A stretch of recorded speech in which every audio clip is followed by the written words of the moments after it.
Singa we mugamba nti bebe kulu mukulu ne Jose Chameleone obukulu bwe tubuzude lero tukwaniriza nateera ku mukutu gwaffe ogumanyikiddwa nga Uganda mu Kamoli amanya ne ddoboozi abampita Ntambi Kimso Rich Boy Maxudi Junior nakulwale tukuletedde Jose Chameleone. Jose Chameleone nno alina omwana gwe yazaala mu mukyala gwe yafuna Nairobi e Kenya amanyikiddwa nga Dorothea. Omukyala ono yamufuna walinga Chameleone yagenze Nairobi okuba nti atandika music career ye n'emusajja mukulu amanyikiddwa nga Red Sun.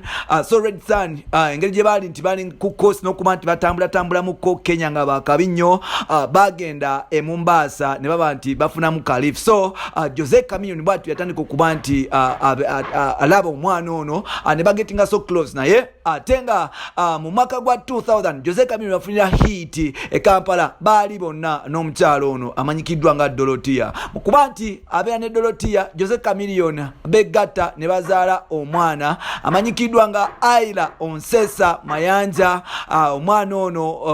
Omwana ono abadde nga gyali olunaku lwaleero omwana ono aweza emyaka gy'obukulu 18 era nga mmwe ababadde bagamba nti bebe kulu mukulu mukadde olw'okuba alina omwana amanyikiddwa nga Alan Hendrick Sali mu kikomeze ddala. Ne Jose Chameleone naye si muto kubanga alina omwana we kati aweza emyaka gy'obukulu 18. Aira Mayanja akola ebintu bino wamanga.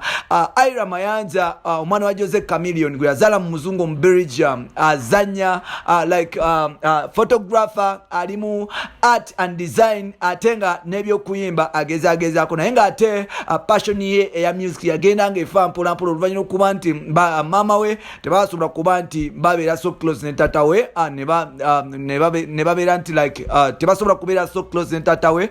Mwana ono tiyafuna kuyigirizibwa kumala kuba nti agenda n'ekitone kye ekyokuyimba mpolampola wabula ate mulungi mu kuba ebifaananyi photographer wa kabi nnyo ate nga mulungi mu kuba nti designing engoye art and design kogata ne photographer. Omwana ono ali ku myaka 18 egy'obukulu. Chameleone yasala okuba nti ajja omwana ono mu kamera because ebigambo bingi ebyali bitandise okuba nti byogerwa nga bagamba mu Chameleone yasaddaaka omwana ono mu Illuminati nga mugamba mu Jose Chameleone omwana we ayiika endusu omwana we mbu yavaako alinga kintuntu.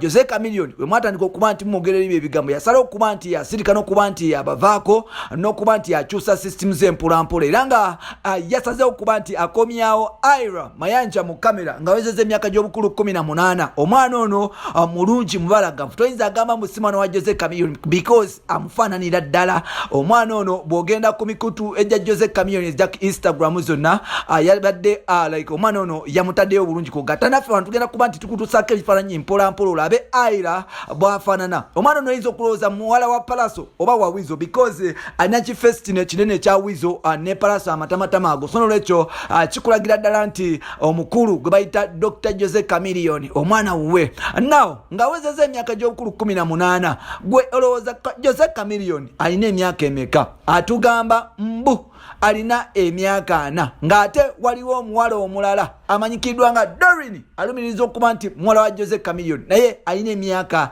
27 naye ng'ate bagamba Jose Chameleone agamba muye tazalanko baana baddugavu tazalanko mwana muntu muddugavu strictly ne Daniela ali half caste half muzungu half muganda. So n'olwekyo binono Jose Chameleone wetwebuliza alina emyaka emeka era nga Aira gosubira Aira nakomawo mu Uganda obanenda because like contact ya Jose Chameleone ne Dorothea afira ddala oluvannyuma okuba nti Dorothea yali yatandika okuba nti yakozesa drugs mpolampola era nga omukitu gyava nekigamba nti Dorothea yagamba nti tagenda kuddiza Jose Chameleone mwana ono. Jose Chameleone anafuna Aira oba tamufuna oba genda kusigala nga mulabako just mu bifaananyi mpolampola. So bino n'ebirala byobaolinda mu episodes zaffe zigadde Ntambi Kimso.